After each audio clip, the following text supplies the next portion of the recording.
Eu quero convidá-los a abrir a palavra do Senhor na primeira epístola de Pedro, primeiro capítulo.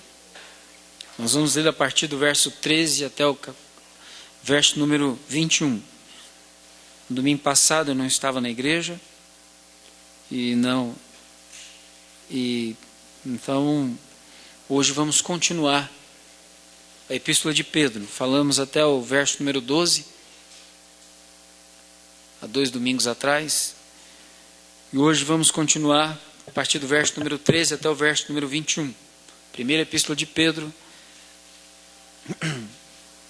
capítulo 1, do verso número 13 ao verso número 21.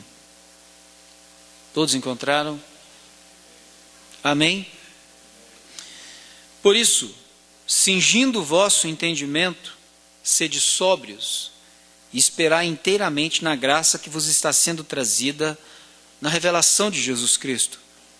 Como filhos da obediência, não vos amoldeis as paixões que tinhais anteriormente na vossa ignorância. Pelo contrário, segundo é santo aquele que vos chamou, tornai-vos também vós mesmos em todo o vosso procedimento. Santo, né? Santos em vosso procedimento, porque escrito está: sede santos, porque eu sou santo. Ora, se invocais como Pai aquele que, sem acepção de pessoas, julga segundo as obras de cada um, portai-vos com temor durante o tempo da vossa peregrinação, sabendo que não foi mediante coisas corruptíveis, como prata ou ouro, que fostes resgatados do vosso fútil procedimento que vossos pais vos legaram, mas pelo precioso sangue, como de cordeiro sem defeito e sem mácula, o sangue de Cristo, conhecido com efeito antes da fundação do mundo, porém manifestado no fim dos tempos por amor de vós, que por meio dele tendes fé em Deus, o qual o ressuscitou dentre os mortos e lhe deu glória, de sorte que a vossa fé e esperança estejam em Deus. Amém? Vamos orar ao Senhor uma vez mais nessa noite. Senhor, nosso Deus e nosso eterno Pai, bendito seja o teu nome, só o Senhor é Deus e em tempo algum haverá outro como o Senhor. E nós te adoramos nessa noite, suplicamos ao Senhor que por sua graça, bondade e misericórdia, mais uma vez, aqui neste lugar, venha nos falar pela tua palavra, venha nos dar entendimento da tua palavra nessa noite, para que assim nós possamos, diante da tua presença, viver a nossa vida segundo os teus propósitos para a nossa vida, segundo a tua vontade, para a glória do Senhor. Edifica-nos pela tua palavra nessa noite, Senhor. Dá-nos olhos para ver, dá-nos ouvidos para ouvir, dá-nos um coração quebrantado para receber a tua palavra e disposto, Senhor, a obedecer aquilo que aprendemos do Senhor nessa noite para a tua glória. Senhor, que o nosso coração, que a nossa mente nessa noite esteja realmente cativa ao Senhor, que nós estejamos aqui dispostos a aprender do Senhor, que essa seja a disposição do nosso coração, da nossa alma, que nada, para a glória do Senhor, venha nos distrair nessa noite. Acima de tudo, Senhor, que o nosso desejo seja para a glória do Senhor, de te conhecer mais, de conhecer o que o Senhor tem reservado para a vida de cada um de nós, para a tua glória. Nós clamamos assim em nome de Jesus, em nome do Senhor Jesus. Amém? Meus amados irmãos, quando nós meditamos aqui nos primeiros versículos, é sempre bom quando a gente estuda dessa maneira, ou prega a palavra dessa maneira, fazer uma memória daquilo que nós já estudamos, daquilo que nós já percebemos da palavra de Deus. E os versículos anteriores, do verso 1 ao verso número 12, o que Pedro faz aos irmãos aos quais ele está escrevendo, é demonstrar a grandeza, a sublimidade, a grande bênção que é a salvação para a vida do crente. Então, o que ele mostra para nós é que a salvação é algo grandioso. Mas nesses primeiros versículos ele mostra como Deus fez essa salvação chegar até nós. E ele mostra também como essa salvação é preciosa e essa fé que nos salva, como ela é preciosa igualmente.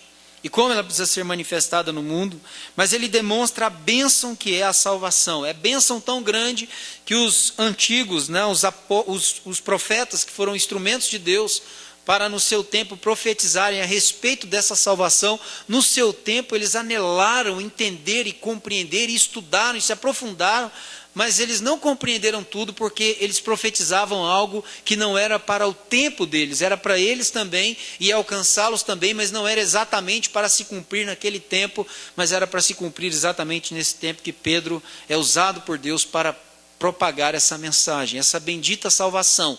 Mas essa salvação foi alvo de estudo dos profetas, de meditação dos profetas, para que eles pudessem, porque eles tinham o desejo de compreender melhor as coisas que eles mesmos eram usados por Deus para profetizar. No entanto, não entendiam plenamente aquilo que falavam, de maneira que queriam compreender, queriam enxergar, queriam ver de uma forma mais clara aquela salvação prometida através das suas próprias vidas. E aí quando chegamos aqui então no versículo 13, primeiro então Pedro fala para nós do verso 1 ao verso 12, a grandeza, a riqueza, a beleza, a bênção que é essa salvação.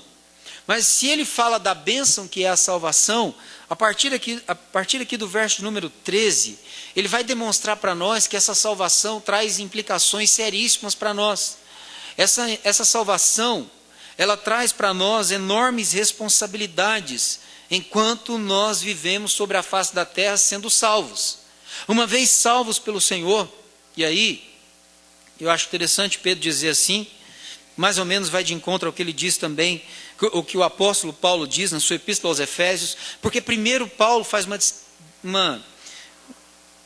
um relato bem maior da salvação, em Efésios, no capítulo 1 até o capítulo de número 3, ele faz um relato bem maior do que a salvação significa, e depois demonstra as implicações a partir do capítulo de número 4, mostrando que duas coisas são pilares nessa edificação de Deus, que é a unidade e a santidade. Então Pedro demonstra em 12 versículos a importância dessa salvação, e a partir do verso 13 ele mostra as implicações disso, e ambos falam que essa salvação vem de Deus. É uma salvação que alcança a nossa vida por causa da soberania de Deus. Ou seja, não há mérito nenhum da parte do homem. O homem não tem qualquer mérito que seja na salvação, porque o homem não pode salvar a si mesmo. Porque no que diz respeito à salvação, o Senhor é tanto o ofertante quanto a oferta. Entendem? É complicado para a nossa mente entender isso, talvez. Ele é tanto o ofertante quanto a própria oferta para que nós possamos ter a salvação bendita. Então não é uma questão de decisão humana e tão pouco é questão de obra humana. Mas acima de tudo é questão do que Cristo fez para que pudéssemos ter a salvação que temos. E Paulo e Pedro dizem a mesma coisa. E aqui Pedro diz que nós fomos eleitos segundo o pré-conhecimento de Deus que por sua vez estabelece todas as coisas e determina todas as coisas. Então ele diz isso, e Paulo diz: pela graça sois salvos mediante a fé, isso não vem de vós, é dom de Deus. E ele diz também no primeiro capítulo lá de Efésios, eleitos segundo a vontade de Deus, segundo o conselho da vontade de Deus para a salvação bendita. Agora, há um questionamento em relação a essa doutrina, e há uma coisa que se diz, e diz o seguinte: então o crente uma vez salvo para sempre, tranquilo, então ele pode fazer o que ele quiser, não importa o que ele fizer, ele é salvo mesmo, não tem problema. Bom, vamos ver as implicações da salvação aqui nessa noite. Se um homem é salvo por Cristo Jesus, ele é salvo de quê? Ele é arrancado de quê? Ele é tirado de quê? Do pecado. E Cristo então tira uma pessoa do pecado para continuar vivendo no pecado depois? Isso é absolutamente inconcebível, inimaginável. Se Cristo nos liberta do pecado, é para que nós sejamos de fato libertos do pecado. É para que o que caracterize a nossa vida agora não seja mais de forma alguma o pecado, mas o que deve caracterizar a nossa vida agora é nos parecer com Ele, o Senhor Jesus. E é nesse sentido que Pedro vai falar agora. E ele vai dizer, ele vai começar no versículo 13 dizendo assim: por isso significa o quê? Tendo em vista a grande bênção que é a salvação, veja o que isso implica, como é a maneira que nós devemos viver agora. Pedro diz o seguinte: cingindo o vosso entendimento. A primeira coisa que ele fala é para que a nossa mente seja cingida. E se ele está falando para a nossa mente ser cingida, no contexto aqui nós vamos perceber que o que precisa cingir a nossa mente é a palavra de Deus. A nossa mente precisa ser protegida, acima de tudo, pela palavra de Deus. A vestimenta que nós precisamos para a nossa mente é a palavra de Deus. Para o nosso entendimento é a palavra de Deus. E uma vez que nós cingimos o nosso entendimento com a palavra de Deus, nós excluímos da nossa vida os pensamentos vãos, as ideias vãs, as proposições vãs que vêm para nos arrancar da firmeza e da segurança que nós temos na verdade que está em Cristo Jesus. E que nós aprendemos essa verdade por meio da palavra. Veja bem o que vamos ver com relação a isso que o apóstolo Paulo diz num texto que nós bem conhecemos, Romanos capítulo 12, verso 1. Rogo-vos, pois, irmãos, que apresenteis os vossos corpos como sacrifício vivo, santo e agradável a Deus, que é o quê? O vosso culto racional. Não é isso que ele diz lá? Não vos moldeis também, ou não deixe a sua mente ser moldada. Antes, transformai pela renovação dessa mente. Não deixe essa mente ser moldada pelo mundo. Pedro vai dizer aqui: não vos moldeis mais, amoldeis mais as paixões que vocês tinham anteriormente. Paulo vai dizer: não deixe a sua mente ser moldada por esse mundo, pelos conceitos desse mundo. E para você não deixar a sua mente ser moldada pelos conceitos desse mundo, você precisa ler a Bíblia. Você precisa conhecer a palavra de Deus. Você precisa estudar a palavra de Deus para que uma vez a sua mente cingida, vestida, revestida, protegida pela palavra de Deus, você não seja arrastado por nenhum tipo de vento de doutrina e nenhum tipo de coisa que venha para tentar confrontar a convicção que nós temos no Senhor. Isso é uma coisa que o mundo faz, é tentar confrontar o Senhor Jesus. A verdade bíblica a respeito dele. Nós vimos esses canais teoricamente inteligentes de ciência, National Geographic, Discovery Channel, esses canais aí, volta e meia eles propõem alguma coisa para atacar a fé cristã. Eles querem que a ciência, que para mim é uma serva de Deus e trabalha sempre para demonstrar a verdade da palavra de Deus, uma hora ou outra eles chegam a esse entendimento. Acaba sendo a ciência uma serva de Deus, mas eles querem transformar a ciência numa inimiga de Deus, para demonstrar que a verdade não está na Bíblia, mas a verdade está nas proposições que eles fazem e eles mesmos não têm como provar. Uma das coisas engraçadas que eles falam é o mundo de milhões de anos. Eles dizem que o carbono 14 demonstra isso. Com um percentual possível de 50%. De acerto ou de erro. Como a meteorologia, né? 50%. Pode chover ou não pode chover? Fica sempre no campo da suposição. A Bíblia não. A Bíblia não. A palavra de Deus não. Porque o Senhor Jesus diz assim: e conhecereis a verdade vos libertará.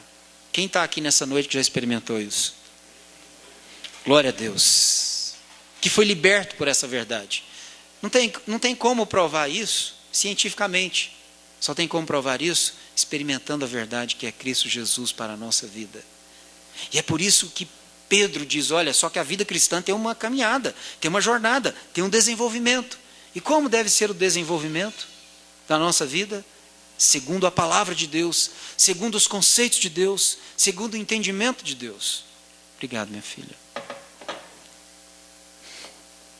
Segundo a palavra de Deus. Então, a primeira coisa que Pedro diz, diante da bendita salvação que temos, é que você precisa pensar. Você precisa ter um entendimento firme. Você precisa exercitar a sua mente de maneira a guardá-la segundo a palavra de Deus. Eu fico impressionado como algumas pessoas, anos após anos, se contentam em ir à igreja simplesmente para ficar clamando por bênçãos a Deus. Ficar fazendo campanhas para Deus abençoar as suas vidas, dar coisas para ela, suprir coisas, dar coisas, clamar por coisas, pedir por coisas, e nunca exercitam a sua mente no que diz respeito ao conhecimento de Deus. Como eu posso cingir o entendimento? Como eu posso entender as coisas de Deus e ter uma mente sadia, uma mente sã, se eu não leio a Bíblia? Se eu não conheço o que está escrito na palavra de Deus? Então a primeira coisa que Pedro então nos mostra que é necessário, uma vez que nós recebemos essa bendita salvação, é ter uma mente protegida, é ter um entendimento protegido, guardado pela palavra de Deus. Guardado pela palavra de Deus. Cingindo o vosso entendimento. O que molda a minha vida, o que protege a minha vida, que guarda a minha vida, é o conhecimento de Deus. É saber quem Ele é, mas não somente eu conheço a Deus através da Escritura, nós bem sabemos disso. Quanto mais você conhece a Bíblia, mais você conhece a você mesmo, mais você sabe quem você é, mais miserável você se vê, mais dependente de Deus você se enxerga. É isso que a Bíblia faz conosco, é isso que a palavra de Deus faz na nossa vida. Demonstra para nós o quanto nós precisamos de Deus, o quanto nós somos incapazes, o quanto nós somos frágeis, o quanto nós não temos ideia suficiente para poder vencer pelos nossos conceitos, ou por aqueles que nos são ensinados nas diversas casas que nós temos aqui representadas, diversos conceitos de lares, diversos paradigmas. Mas o que protege a nossa vida, e isso a vida de qualquer um de nós que está aqui nessa noite, é o conhecimento de Deus, é a sua palavra, é a verdade de Deus. E Pedro diz então, cinjam o entendimento de vocês. A outra coisa que ele diz, sede sóbrios. Nós bem conhecemos essa expressão. A outra coisa que é necessária é sobriedade. Se tem uma coisa que a Bíblia nos chama, é a sobriedade. Se tem uma coisa que a palavra de Deus nos chama, não é o êxtase, mas é a sobriedade. Você não vê em nenhum momento a palavra de Deus nos chamando ao êxtase. Você vê a palavra de Deus nos chamando ao quê? A sobriedade. E para nós entendermos sobriedade, a imagem que usamos é a da bebida. A bebida faz o que com o homem?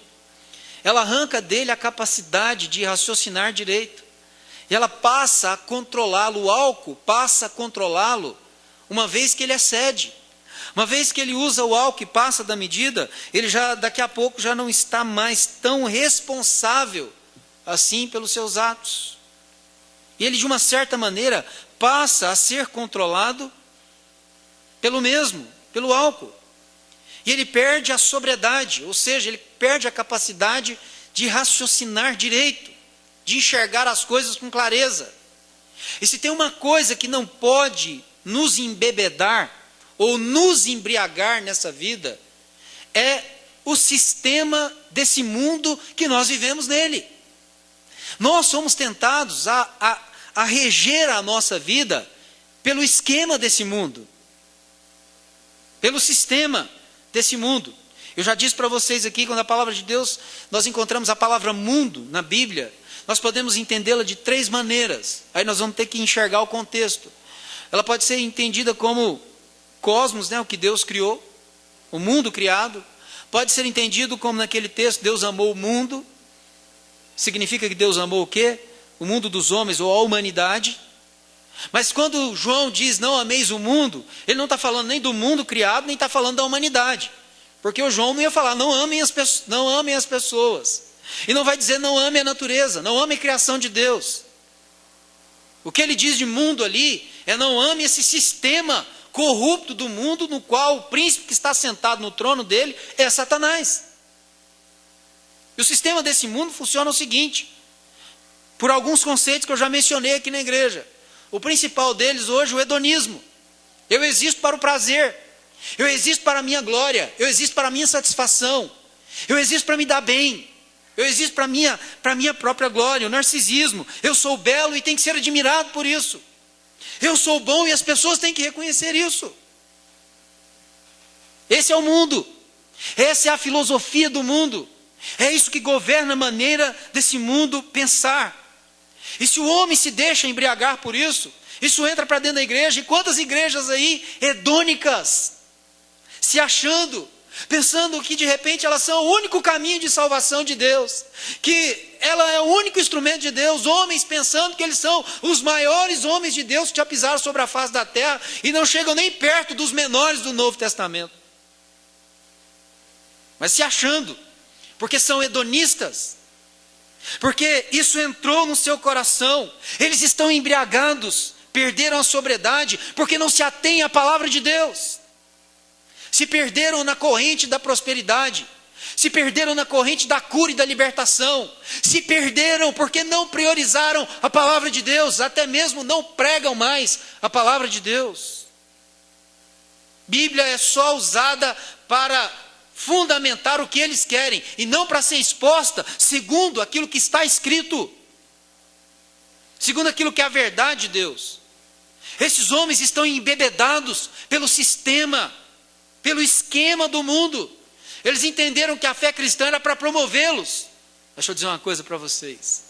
A fé cristã é para promover o Senhor dessa fé, o Senhor Jesus Cristo, o Rei da Glória. A fé cristã é para demonstrar o quanto Cristo é maravilhoso, que Ele é quem deu a vida por nós e a Ele seja toda a glória.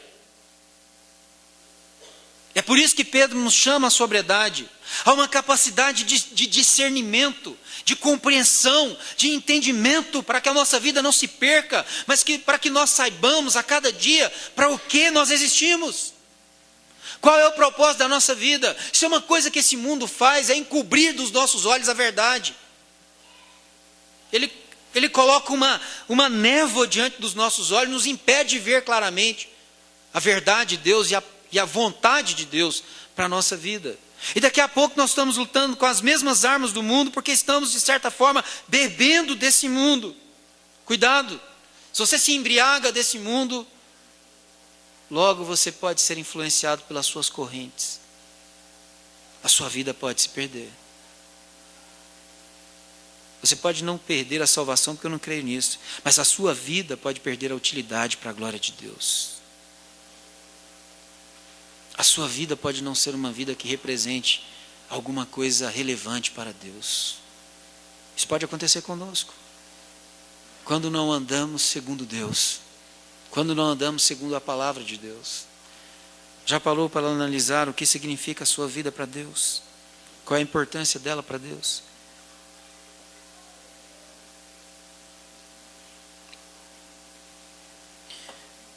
Pedro aqui então, a outra coisa que ele faz é lançar os nossos olhos para o futuro, para a esperança que nós temos, porque a salvação, ela faz isso, não é? A salvação nós experimentamos a recepção dela aqui agora, mas não experimentamos a plenitude dela aqui agora. E aí o que Pedro diz? Esperai, ou seja, uma vez que você é salvo, uma vez que você tem essa bênção maravilhosa, espere inteiramente na graça que está sendo trazida na revelação de Jesus Cristo. Ou seja, o Senhor Jesus veio a primeira vez a esse mundo, Ele se tornou homem, habitou entre nós e veio para que nós pudéssemos ter nele a redenção, a remissão dos nossos pecados, a justificação da nossa culpa pelo pecado diante de Deus, a esperança da glória. Mas uma vez que Ele veio, Ele deu a sua vida, Ele morreu e ressuscitou, e Ele voltou para o lugar onde Ele antes estava, onde Ele primeiro estava. Mas a Bíblia nos ensina que Ele voltará. E quando Ele voltar, não voltará mais como servo sofredor, mas voltará como juiz de toda a terra, como o Senhor que irá fazer o julgamento de toda a terra. E essa é a nossa esperança, quando Ele se revelar. Lembra que Paulo disse aos Colossenses, no capítulo 3, ele diz, no verso 1, ele diz assim: se vocês foram ressuscitados com Cristo, o que tem que fazer agora? Buscar as coisas lá do alto, pensar nas coisas lá do alto, porque morreram para o mundo e vivem para Deus agora. E a vossa vida está oculta com Cristo em Deus. Quando Cristo, que é a nossa esperança, se manifestar, então vós sereis o quê? Manifestados juntamente com Ele. Então é isso que Pedro está dizendo aqui. Essa esperança bendita de que nós seremos manifestados com Ele. Quando Ele vier, será manifesto que nós pertencemos a Ele e que nós estaremos para sempre com Ele. Então o crente vive ainda No já, mas ainda não. Já é salvo, mas ainda não na sua plenitude. Por quê? Porque nós somos salvos pela graça de Deus, mas ainda não estamos desfrutando tudo aquilo que vamos poder desfrutar da salvação bendita em Cristo Jesus. Já, mas ainda não. Já salvos, mas ainda não na sua plenitude. Vivemos nessa dualidade aí. Mas a salvação abre os nossos olhos para essa esperança. E aí Pedro vai dizer mais. Veja bem, como filhos da obediência. Veja bem que nós éramos filhos da desobediência.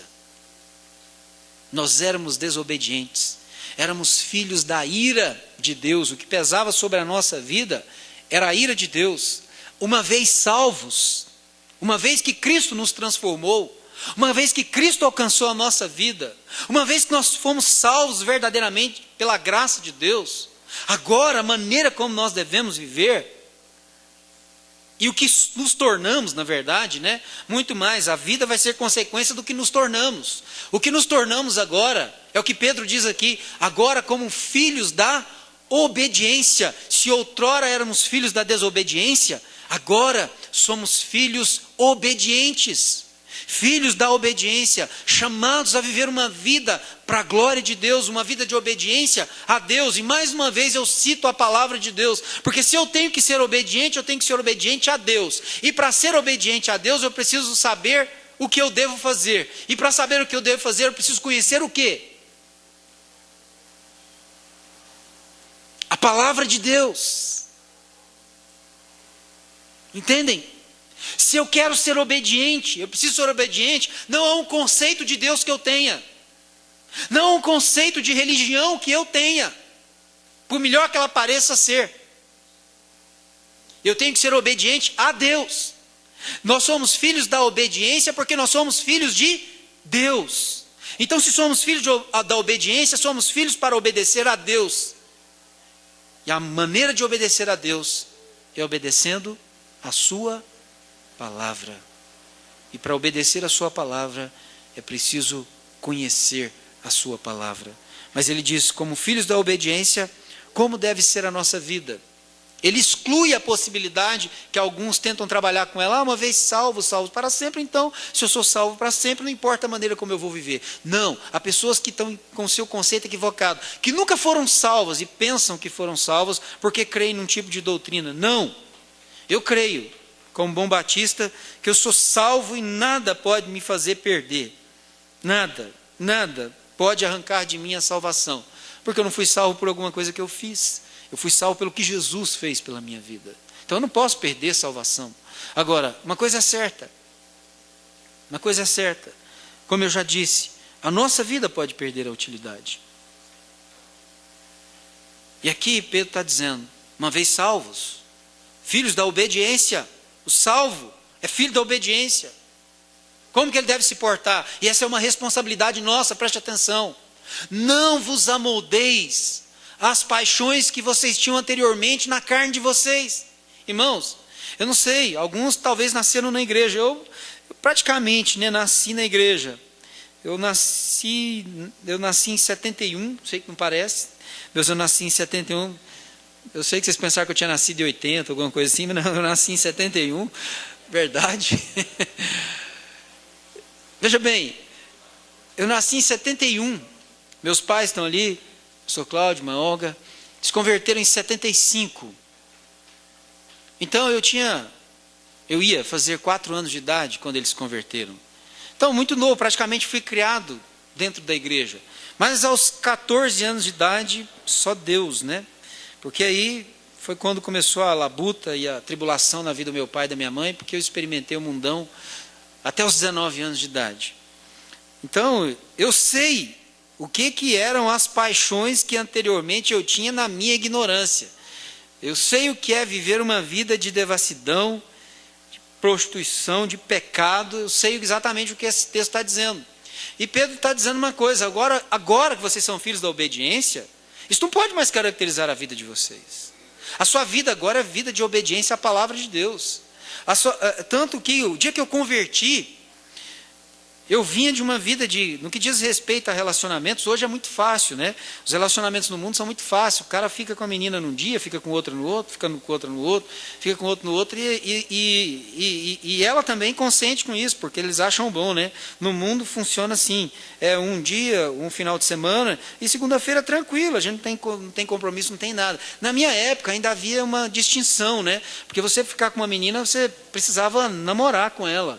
E como eu não conseguia ficar só com uma, eu namorava às vezes com 4 de uma vez, para poder ter compromisso sério com cada uma delas. Para vocês terem uma ideia, como é que era a vida perversa que eu vivia. Não digo isso com nenhum pensando em glória em nada disso, viu? Entendam isso. Isso é como o Pedro está dizendo, são as coisas que causam, na verdade, vergonha na gente, quando você lembra que você foi cafajeste a esse ponto.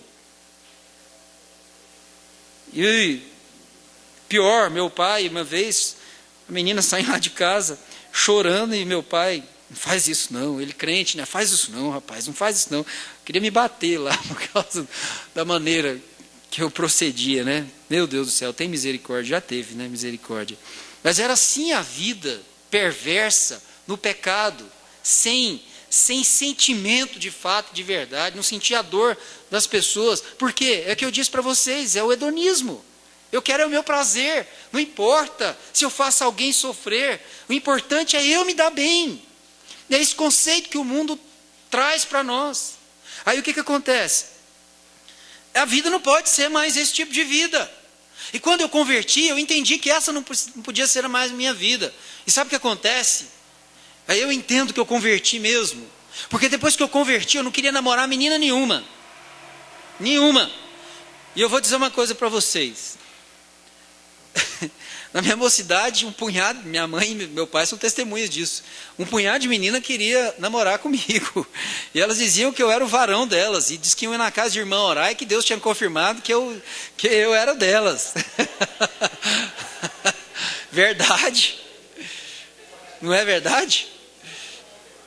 Minha mãe sabe o que eu estou falando. Mas eu conheci o Senhor Jesus. Eu não queria mais nunca na minha vida ficar com uma menina só por ficar com ela, só para namorar com ela, só para beijá-la, para abraçá-la, como eu já tinha feito no mundo. Eu orei a Deus. Eu tinha 19 anos de idade quando eu converti. Eu orei a Deus. Falei, Deus, eu não quero namorar mais nenhuma menina na minha vida que não seja a minha esposa. Eu tinha 19 anos de idade. Na idade que todo mundo fica louco para namorar, louco para ter alguém. Eu falei, Deus, eu quero uma esposa. Por favor, eu não quero namorar. Eu não namorei, depois dos 19 anos, nenhuma menina mais, a não ser a Luísa. Eu comecei a namorar com a Luísa, eu fiquei 1 ano sem namorar ninguém. Com 20 anos de idade, eu comecei a namorar com a Luísa. Eu tinha 20 anos, hoje eu estou com 44, e eu já tenho 20 anos de casado com a Luísa, graças a Deus. A mulher da minha vida. A mulher que Deus me deu. Mas a minha vida no mundo, eu contei aqui, não foi para me exaltar nessa vida. Muito pelo contrário. Eu quero mostrar para vocês que quando Jesus muda a nossa vida, Ele não muda para ela continuar do mesmo jeito, para os conceitos serem os mesmos. Não, os conceitos não eram mais aqueles. Eu não queria ficar brincando de namorar com as meninas dentro da igreja. Eu queria casar, eu queria ter uma esposa. Porque eu sabia que aquilo vinha de Deus. E foi isso que Deus fez. Deus me deu uma esposa, com a qual, para a glória de Deus, para a glória dele, estou casado há 20 anos. Entendem isso? O que Pedro está dizendo é o que Deus fez na minha vida lá atrás. Eu entendo o que ele está dizendo aqui. Ó. O conceito que rege a sua vida não é o conceito do mundo mais não. O conceito que rege a sua vida agora é o conceito da palavra de Deus. A gente não fica fazendo experiência, a gente não fica tentando, a gente ora, espera no Senhor, e o Senhor abre a porta, o Senhor nos dá a pessoa, o Senhor nos dá uma vida, o Senhor nos livra do mal, o Senhor nos livra do pecado, o Senhor nos guarda. Mas por meio de que o Senhor nos guarda? Pela sua palavra. Esse conceito formou na minha mente por quê? Vocês acham que fui eu que tomei uma decisão e achei que aquilo ia ser bom para a minha vida? Não. Eu li a Bíblia, eu enxerguei a verdade bíblica de que Deus tinha uma mulher para mim, uma esposa, queria me acompanhar e eu poderia servi-lo com ela, e ela preencheria minha vida. Entendem isso? Então esse conceito é transformado na nossa vida pela palavra de Deus. Não é que nós temos uma capacidade de pensar, ou de raciocinar, ou de filosofar a vida. Não, é a Bíblia, é a palavra de Deus que muda a nossa vida. É o conceito bíblico. É por isso que Pedro está dizendo, não vos amoldeis mais as paixões que vocês tinham anteriormente, quando vocês viviam na ignorância. Agora não, vocês não são mais ignorantes, são chamados à sabedoria, são chamados a viver a vida com sabedoria, porque são chamados a viver a vida segundo a palavra de Deus, que é a fonte de toda a sabedoria para a nossa vida. Somos chamados a viver a vida como sábios e não como nécios, como anteriormente vivíamos, mas uma vida para a glória de Deus. Então, ele diz assim, pelo contrário, segundo é santo aquele que vos chamou. Preste atenção. Quando ele fala que Deus é santo aqui, ele usa a palavra no grego agios, que significa que Deus é acima de tudo um ser totalmente outro, totalmente distinto de tudo aquilo que nós conhecemos de existência humana. Você pode ter conhecido um homem muito bom, um homem muito correto, um homem que você admira, mas esse homem não passa nem perto do que Deus é, da pureza de Deus, da santidade de Deus, da beleza de Deus, da grandeza de Deus, da santidade de Deus, da pureza de Deus. Nada se compara. Então, quando ele diz aqui, segundo é santo, ele está dizendo, ele é absolutamente santo, ele é absolutamente puro, ele é absolutamente perfeito, e nele não há mácula nenhuma, não há mancha nenhuma, não há nenhuma sombra do mal passando perto dele, porque ele é puro, ele é santo. E veja bem, segundo é santo, segundo é perfeito em pureza, em santidade o nosso Deus. O que Pedro diz? Aquele que vos chamou, né? O que ele diz? Tornai-vos santos também, vós mesmos, em todo o vosso procedimento. Então, o padrão é alto, de santidade para a nossa vida. O padrão é muito alto, o padrão é Deus. O padrão não é uma vestimentazinha, como alguns quiseram colocar para demonstrar santidade. Não é o tamanho do cabelo. Não é essas coisas que determinam santidade na vida de uma pessoa. Mas o que determina a santidade na vida de uma pessoa é o quanto o padrão da vida dela se encaixa no padrão de Deus para ela. É o quanto ela se parece com Deus. É o quanto ela se torna como Jesus. É o quanto ela se torna como Jesus que ela acaba consequentemente refletindo a sua imagem. E a santidade para nós significa separação, significa que nós vivemos uma vida distinta, totalmente distinta. Assim como Deus é um ser totalmente outro, a vida que a gente vive é uma vida totalmente outra se comparada à vida no mundo.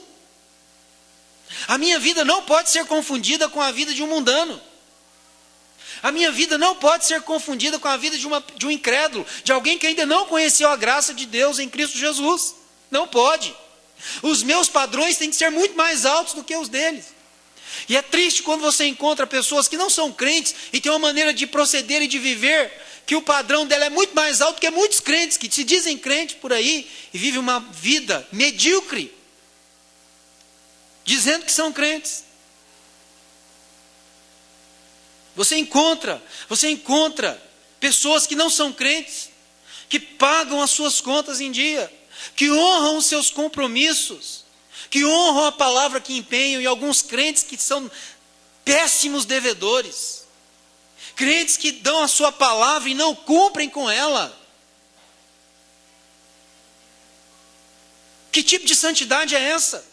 Que tipo de vida cristã é essa? Pode ter o cabelo no pé, pode usar a roupa mais comprida do mundo. Há pessoas mundanas que são discretas no falar, e há crente fofoqueiro, que adora conversar, que adora falar da vida do outro. Nunca para edificar, mas para desconstruir. Entendem? Isso não é a santidade que nós encontramos em Deus. Muito pelo contrário, a santidade que nós encontramos em Deus promove o outro.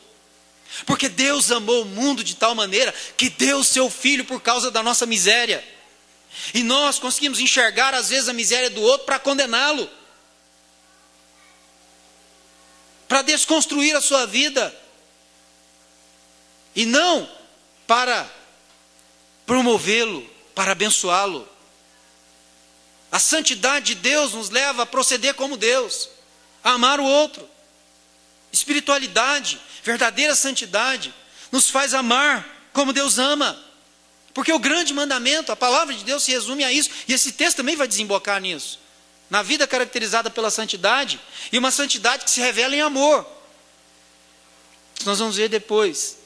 Mas o que Pedro está dizendo aqui agora, segundo Deus é santo, segundo o padrão de Deus, deve ser o padrão para vocês também. Não que você vai alcançar exatamente, mas pelo menos é o que você vai buscar viver, é segundo o padrão de Deus. Assim mesmo, para que Deus se manifeste através da sua vida.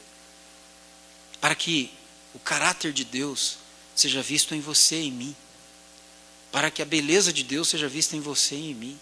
Para que a beleza da vida que Deus constrói para o ser humano seja vista em você e em mim. Deus faz uma construção maravilhosa de vida para o ser humano. Deus pega o cara que estava lá na pior, o cara estava escravizado por vícios, escravizado por droga, às vezes o cara era um assassino, era um cara desqualificado para a vida, mas Deus pega um cara desse, transforma a vida dele, faz ele ser um homem honrado, faz ele ser um homem santo e faz ele ser um homem servo para a sua glória. Porque Deus faz esse tipo de coisa na vida do homem.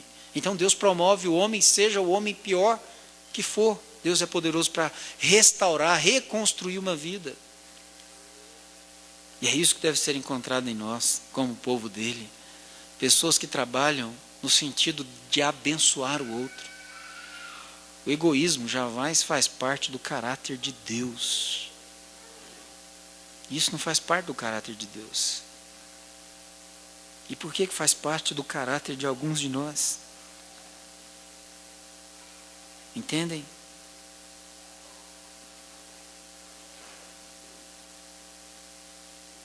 E Pedro, ele vai citar o Antigo Testamento, dizendo, porque escrito está. Ou seja, o fundamento dessa santidade, mais uma vez, é a palavra de Deus. Porque está escrito, sede santos, porque eu sou santo. Essa é a palavra do próprio Deus para o seu povo, Israel.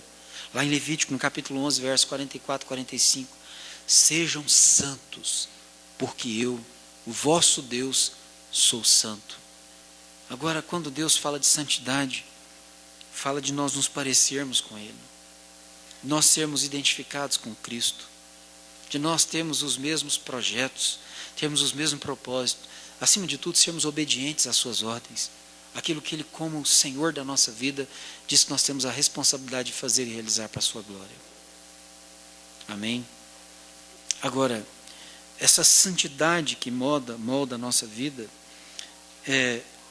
ela é substanciada aqui, a partir do verso número 7, e demonstrada com uma profunda reverência ao Senhor.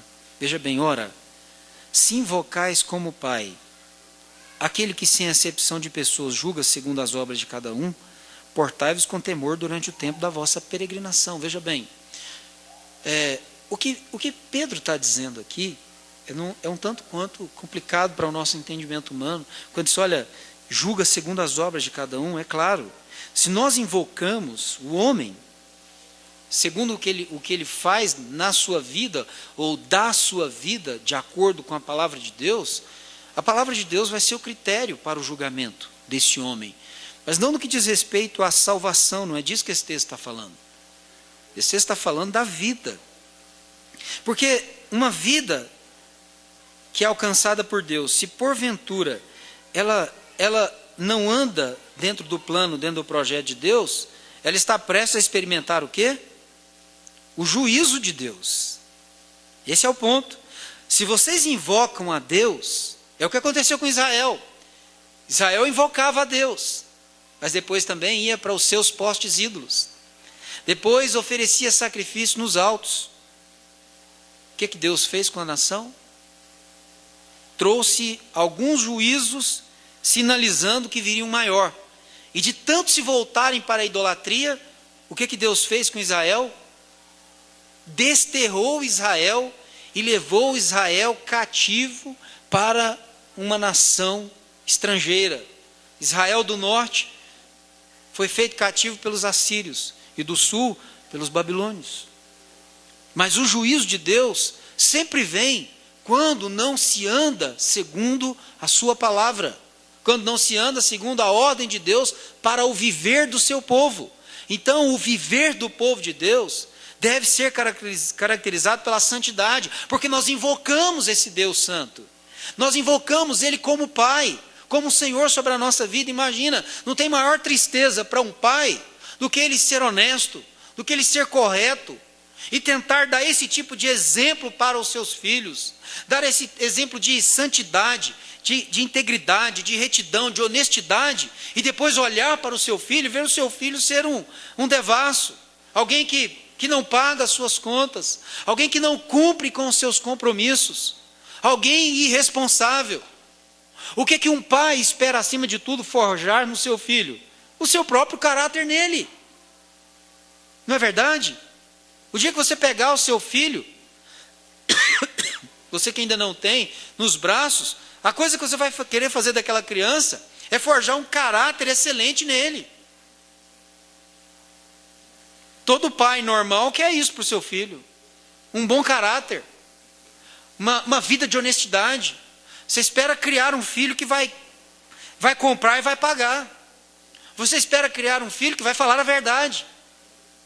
Você espera falar um filho que seja uma pessoa em quem se pode confiar. Então, se nós invocamos a Deus, veja bem, se invocais como Pai, aquele que sem acepção de pessoas julga segundo as obras de cada um, tenham temor dele durante o tempo da vossa peregrinação. Essa peregrinação por quê? Porque significa que nós estamos indo para o lar. Essa vida sobre a face dessa terra é uma vida de peregrinos. Nós não somos daqui. Não mais. Agora somos do Senhor. Estamos indo para Ele, para a eternidade com Ele. Então a nossa vida aqui sobre a face dessa terra, nesse momento, é uma vida de peregrinos. Nós estamos indo para o lar. Mas durante essa peregrinação, é preciso se portar com temor e reverência. É preciso se portar com responsabilidade.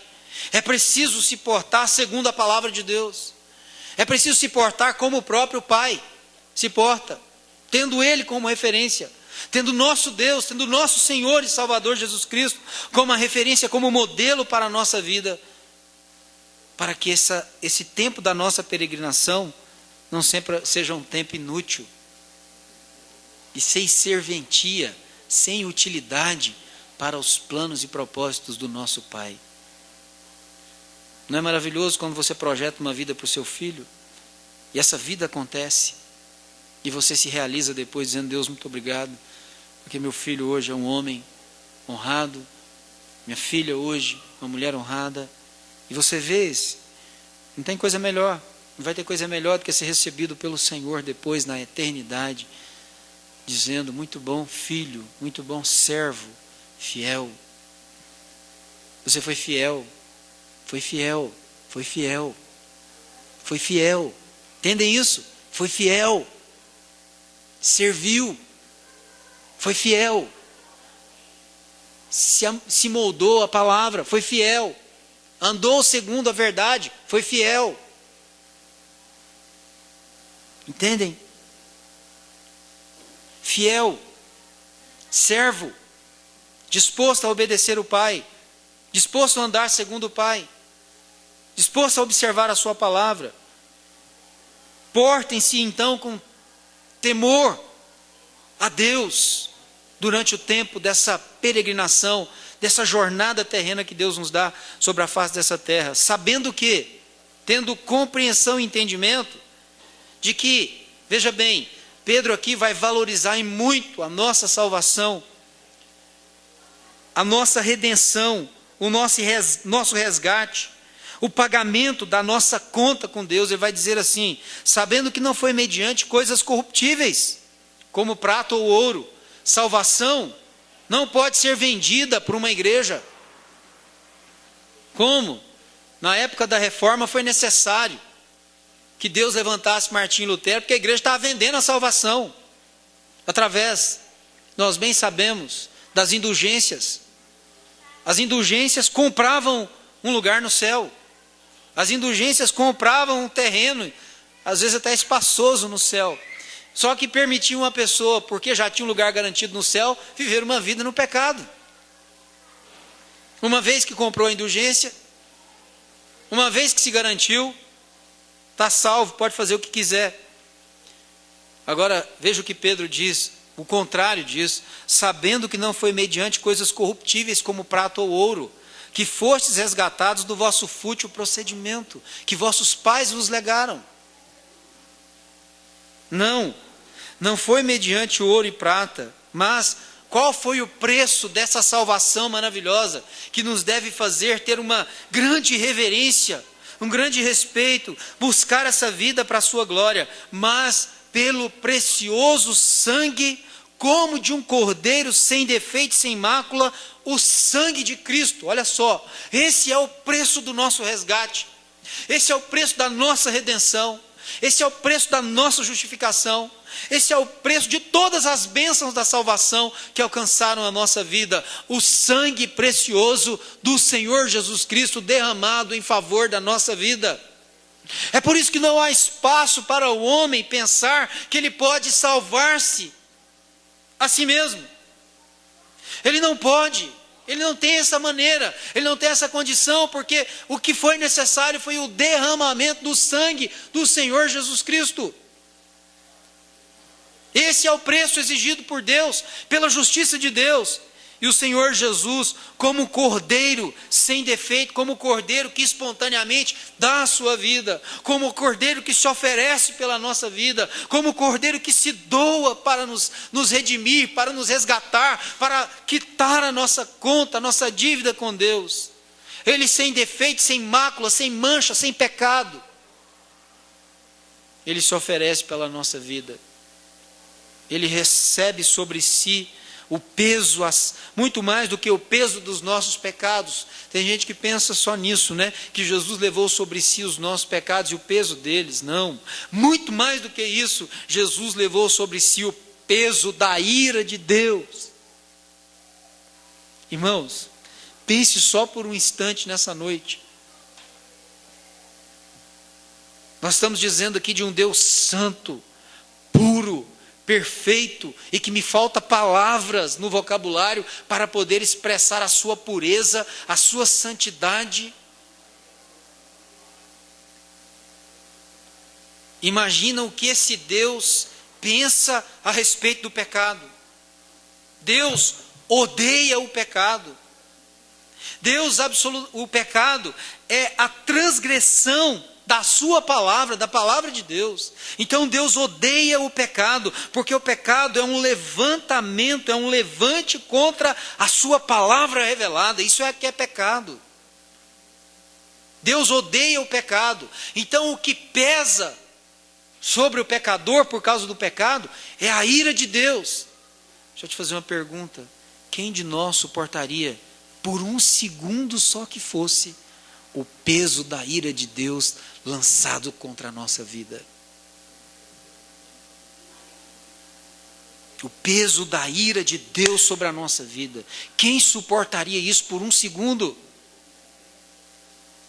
O Senhor Jesus suportou todo o peso da ira de Deus. Por isso ele diz: Deus meu, por que me desamparaste? Por que o Senhor me abandonou agora? Porque Deus é tão santo, que quando o seu Filho se faz pecado por nós, Ele não se volta para Ele. Mas era o único jeito. E Ele morre, não pelos seus pecados, porque Ele não tinha pecado nenhum cometido para morrer por causa desse pecado. Mas Ele morre porque Ele dá a sua vida, Ele leva o seu e o meu pecado sobre Ele. E é isso que possibilita morrer. Ele leva sobre si os nossos pecados. Agora, veja bem, veja a eternidade da salvação, o que nos faz ter uma reverência ainda maior, porque aqui está escrito no verso 20, preste atenção: conhecido com efeito antes da fundação do mundo, porém manifestado no fim dos tempos por amor de vós. Jesus não morreu, ele não é o cordeiro que foi morto lá na cruz. O escritor aos Hebreus diz que ele foi morto quando? O cordeiro que foi morto antes da fundação do mundo. Lá na eternidade passada, ele já sabia que tinha que dar a vida pelos pecadores. Antes mesmo do mundo vir a ser mundo, morto antes de existir qualquer coisa, ele foi morto pelos nossos pecados. O destino dele era dar a vida por nós, antes de qualquer coisa existir. Por isso ele é Senhor absoluto na salvação. Não há espaço para a escolha humana ou a decisão humana.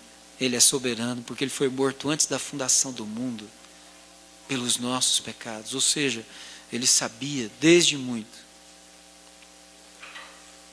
desde a eternidade passada, que ele daria a vida por nós. Veja a beleza, a grandeza disso. E aí ele termina essa parte dizendo assim, que por meio dele, veja bem, por meio dele, o homem não tem fé por si mesmo. Entendam isso. Não há fé em você, em mim.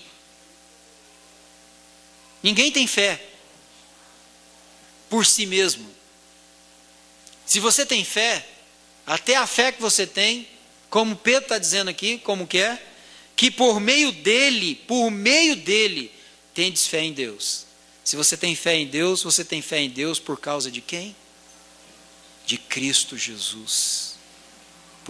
Por meio dele, tendes fé em Deus, o qual ressuscitou dentre os mortos e lhe deu glória, de sorte que a vossa fé e esperança estejam em Deus.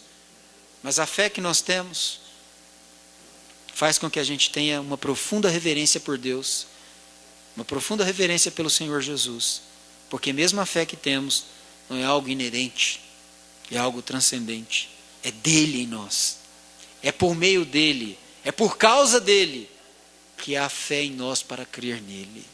Aleluia. Irmãos, se alguém ainda tem dúvida do que deve caracterizar a nossa vida,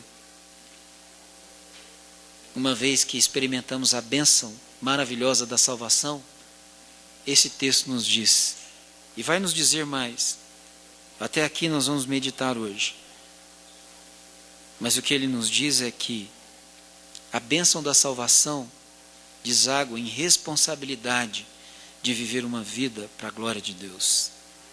Com todas as nossas limitações, nunca será uma vida perfeita. Nunca. Aqui não. Sobre a face dessa terra não. Sempre será uma vida vivida com muitas dificuldades, com muitas tentações, com muitas provações.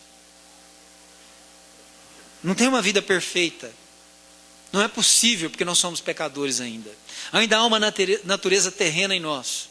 Mas o alvo da nossa vida, o projeto da nossa vida, tem que ser a santidade.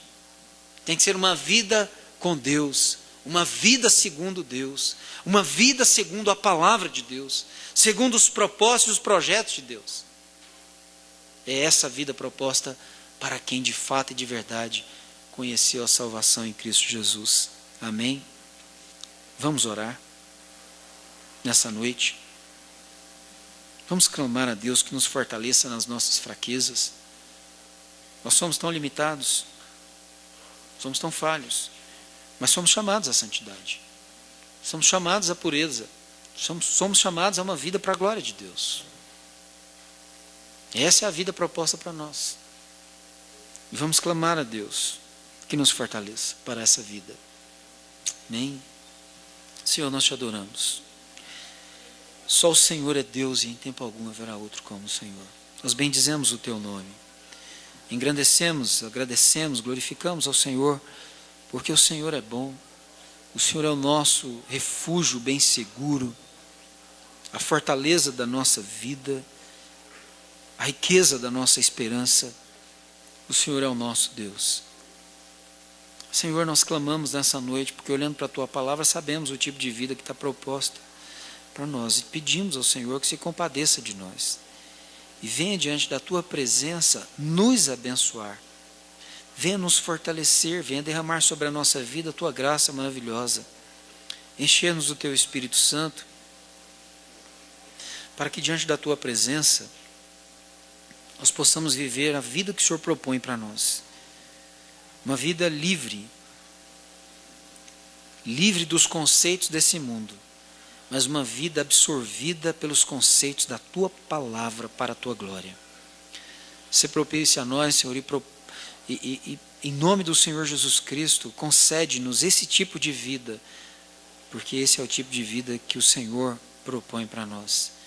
Então nós queremos orar nessa noite segundo a Tua vontade, segundo o Teu projeto e o Teu propósito para a nossa vida. Nós assim oramos, nós assim clamamos diante da Tua presença nessa hora para a Tua glória, em nome do Senhor Jesus Cristo, em nome do Senhor Jesus.